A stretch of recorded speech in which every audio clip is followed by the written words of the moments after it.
Piers Morgan breaks down what King Charles allegedly told Farage about Starmer. Viewers are divided. You're not going to believe what just came out. A quiet moment between King Charles and Nigel Farage, barely mentioned, barely noticed, is now the center of a full-blown media firestorm. And the reason?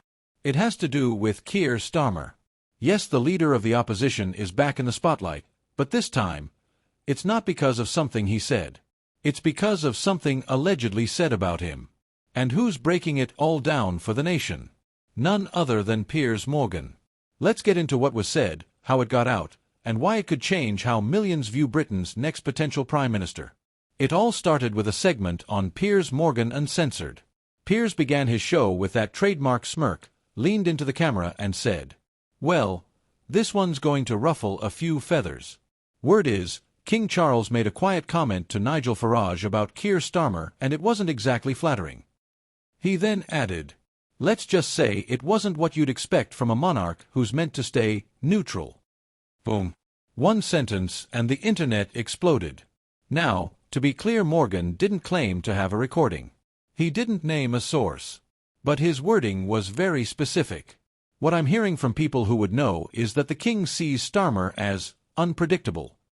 And that one word, unpredictable, became the spark that lit the fuse. Let's pause for a second. In the UK, the royal family is expected to remain strictly neutral on political affairs. No opinions. No influence.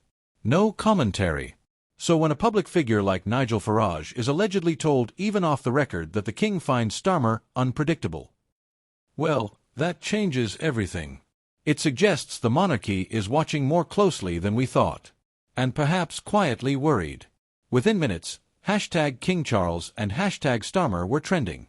Social media was ablaze. One tweet that got over 120,000 views read, "If Charles is concerned about Starmer, that's huge. Quiet monarchy, loud message." Another user posted, "We're entering dangerous territory. Royals should stay out of politics. Full stop." On the flip side, Farage supporters were energized. One popular Farage fan account wrote, "The king sees through Starmer just like the rest of us. We need more honesty like this." Even Labour MPs were forced to comment. One backbencher told the New Statesman, "I highly doubt His Majesty said anything remotely like that. But the fact this is being discussed publicly is damaging and deliberate." Now, say what you want about Piers Morgan, but the man knows timing. He didn't just mention this royal Farage moment in passing. He built a whole segment around it. He played clips of Starmer dodging questions. He pulled up headlines from the last 6 months: immigration, NHS wait times, protests, Gaza. Then, looking into the camera, he said, "If the king sees what we see, if he's hearing what you're hearing, maybe it's time we ask, who really is Keir Starmer?" It wasn't subtle. It was deliberate. And it worked. The public is now talking about something that, 48 hours ago, didn't even exist in the headlines. To understand why this moment is so explosive, we need to look at Starmer's recent political journey.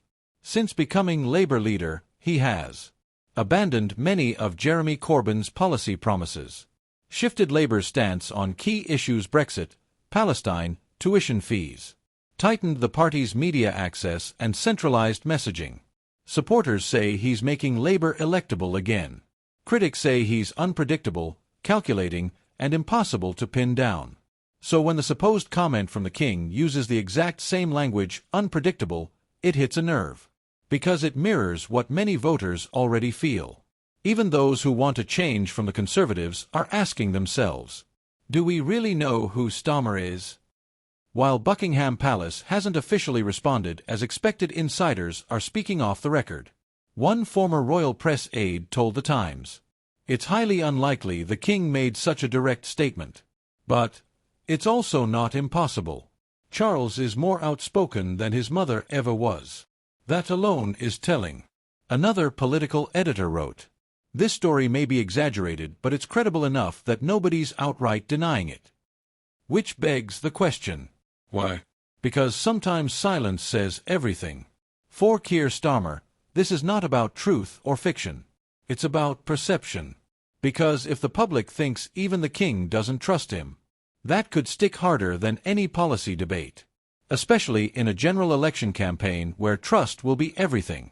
And let's not forget, Starmer's approval ratings have been slipping not because of scandal, but because of vagueness. People feel they're voting for a mystery. Now that mystery has been amplified not by a Tory, not by the Daily Mail, but by a rumour connected to the King of England, and echoed by Piers. That's not just controversy. That's narrative warfare. So here we are.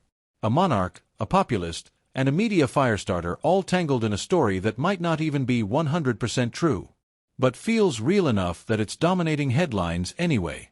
And in politics, perception is reality. So ask yourself, is this a media stunt? A carefully timed distraction? Or is it the first crack in Starmer's image, a hint that not everyone behind the scenes is comfortable with a man poised to take number 10? Because if this is just the beginning, how much deeper does it go? Do you believe King Charles really said it, or is this just political theater at its finest? And more importantly, should Starmer be worried, now that the monarchy might be watching?